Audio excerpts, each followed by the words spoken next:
Hello everyone, welcome back to the channel. I hope you're all having a great day. It is another beautiful day in Arizona, even though it is getting warm. So today is another exciting day, as I have got my second mini bike. Now this one's a little bit different, so I'm going to go ahead, I'm going to put it together on camera. Yeah, you saw me do the last one.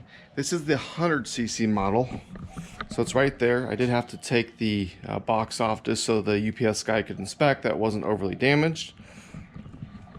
So it should go together just like the 200cc, but then I'm going to compare the 100cc to the 200cc and which one is right for you if you're looking at these. Now, I initially bought the 200cc for my daughter, hoping that my middle son could ride it. He's a little small for his age, because the one from Walmart had the nice open frame and it has the front shocks. The problem is it was just too big. So I have a 5-year-old also with the 50cc quad. This is the 100cc, it's a little bit smaller. So stay tuned, let's get this thing unboxed, put together, and then we'll do a side-by-side comparison. I'll be right back.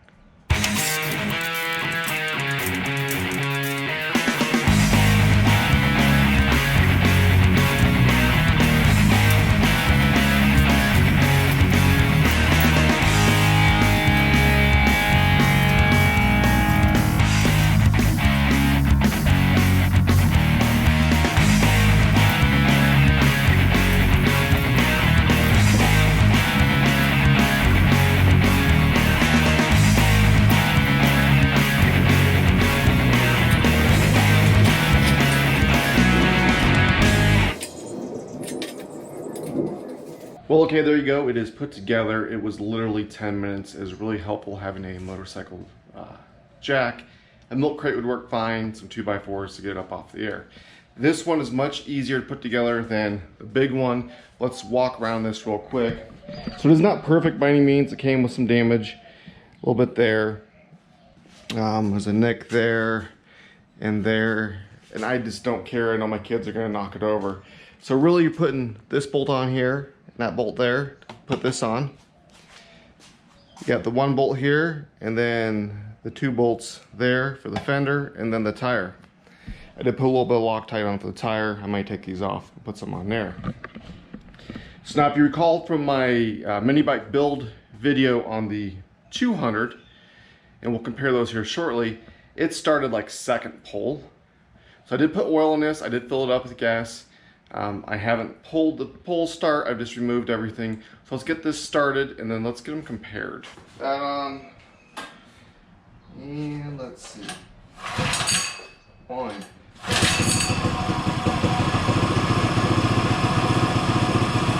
pulls. Good morning everybody, and I hope you're having a great day. It is another beautiful day here in Arizona, even though it's supposed to be like 103 degrees today. It's not too bad. The last couple days been around 112. We had a real bad heat up.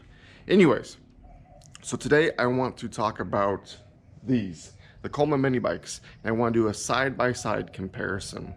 So if I did this video right, you just saw me put this one together about a week and a half ago. And honestly, it took 8-10 minutes to put together. I know it was my second mini bike. This one took probably 30 minutes or so to put together. It was easier because I had the motorcycle lift when I put this second one together. So really today I want to show you a side-by-side comparison in case you are wondering which one to buy for yourself, your kids, whatever. I want to do a top speed test on both of them, and I want to do a 0 to 20 mile an hour test on both of them. If that one hits 20 miles an hour, I have a feeling it does. So let's do a quick walk around to both bikes. I have taken them camping on a 4 or 5 day camping trip. I'll talk about that and what I have done to modify them, which you'd be surprised isn't much. So first, let's look at the Coleman Ctu 100. So this is 100 cc's or 99 cc's. I do have the plate for it. I just haven't put it on yet. Real easy. So one thing I've noticed with this one is your chain. I have had to adjust this it came way up here and it was just way too much slack. Now it's not as bad. You do have to put this on, 2 bolts, and basically just the front fork and wheel, and that's the assembly of this one. So this one's not too bad. You can get different gears for the back. What I've noticed with this one, and it's just an adjustment issue, is this one is a little harder to start. You gotta choke it the first time and then it'll go and run. But it starts warm real easy every time. It's just a little cold-blooded. Not too bad. The only adjustment I've done to this one is I've bent the throttle stop out of the way. As you can see, it's not a good job. The problem on both the mini bikes I've had is the head and this screw, when you try to take it out, it's basically strips because the screw is seized. And I just need to cut the screw out and then bend this back. And on the the BT200X, the big one, I did change this spring out. So this is your throttle return spring, and basically it pushes it out. And on the other one, I replaced it with the spring from a Honda that pulls, but you can't see that without removing everything. So on the small one, other than no suspension and it's smaller, I do like that it has a disc brake. I had to adjust it just a little bit so it wouldn't drag, but out of the box, not a bad bike by any means. You got your stop and run. That's the only function on this one. So what is the ride like on this one? Let me tell you, it's fun. It is way more difficult because it is so small.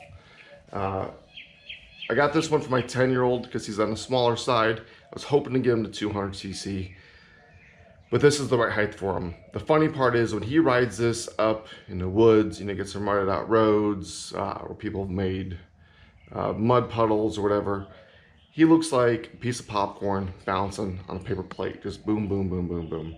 I mean, I saw his little butt come about 6 inches off this, so you really gotta watch this one. It's definitely not as torquey on the bottom end. So now let's go over here to the BT200X. So if you watch the initial video of this one, this is the Walmart version. I got on sale for $450. This one was $365. Much better deal. So this one comes stock with a light. Obviously, there's no battery, so it runs off the engine, but you get the front forks. And then I like the big open frame, where if you get the standard 200cc from Coleman, you get this style 1970s frame.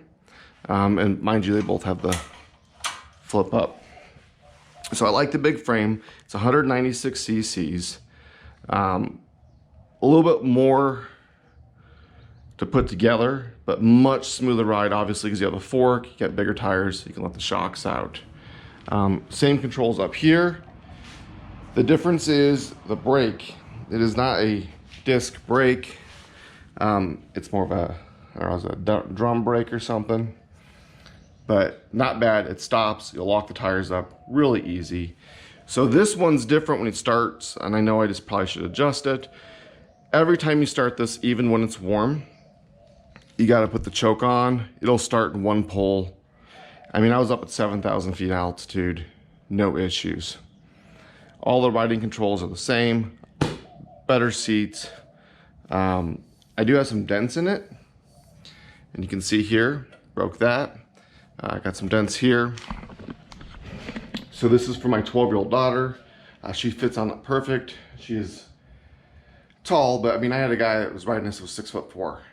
Awesome, awesome, fun little bike. We have just as much fun on these as we do on the Pioneer. Obviously, you're not taking this on a 20-mile road trip, unless you got something to prove, I don't know. So that's the walk around. Obviously, this is gonna be torquier and faster. This one does take a second to get going, but as you can see, I did put a mount on here for my mountain bike. I am going to start these up, warm them up for a second. I know they probably need their first oil change, but we're gonna run them down the road. I'm gonna see the top speed, and I have the app on my phone that I use on the Pioneer to see how fast I got there. So I'm gonna set at 20 miles an hour to see. Obviously 200 is gonna win, but I'm curious on the top speed. So we get that set up and let's get going.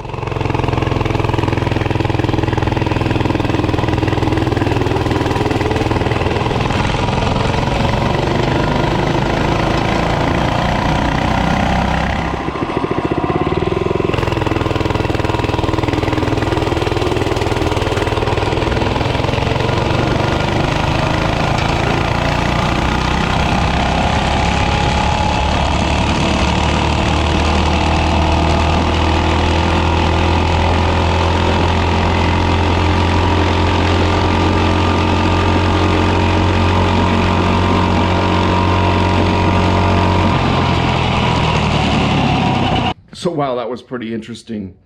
So the CT100U had a top speed of like 34 miles an hour. I remind you, I've basically taken the throttle stop off, but that is super impressive and it gets pretty sketchy at that highest speeds. Remember, I have not removed the governor, I haven't done anything. It also did 0 to 20 miles an hour in 8.5 seconds. So now I've got the phone rigged up over here on the 200. I'm gonna go down the road. I'm gonna do the same run. This is within 4 or 5 minutes of each other. It's probably 90 degrees outside, and let's see what we get with this one.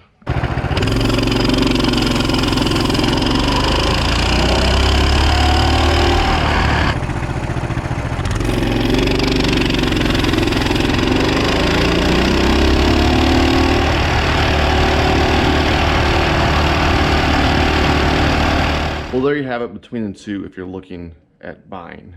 So remember, the main modification I've made to both these bikes is I have taken the throttle stop out or bent it out of the way. 24 miles an hour is the top speed on this one. That's pretty good. But getting up to over 30 miles on this one, wow. Now, it did take a block and a half to get to that speed, but it was going where this one hit it in probably 5 seconds.